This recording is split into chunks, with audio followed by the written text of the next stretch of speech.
నా పేరు V Krishnarao, VMRDA workers and employees union ప్రధాన కార్యదర్శి. ఈరోజు విశాఖపట్నం పర్యాటక కేంద్రం. ఈ పర్యాటక కేంద్రంలో కీలకమైనటువంటి కైలాసగిరి, ఉడా పార్కు, సెంట్రల్ పార్కు, తొట్లకొండ వంటి విఎంఆర్డిఏ పరిధిలో ఉన్నటువంటి అనేక పార్కులు ఈరోజు కీలకంగా ఉన్నాయి. అందులో పనిచేస్తున్నటువంటి 250 మంది గార్డెన్ కార్మికులు ఈరోజు కీలక పాత్రను పోషిస్తూ ఉన్నారు. అందులో పనిచేసే కార్మికుల్ని 11 మందిని అన్యాయంగా 60 ఏళ్ళు దాటిపోయని చెప్పి తొలగించడం అనేది జరిగింది.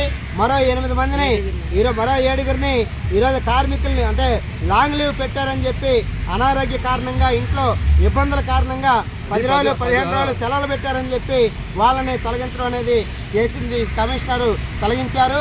ఇది చాలా దుర్మార్గమైనటువంటిది. ఈ చర్యలు తక్షణమే విడనాడాలి.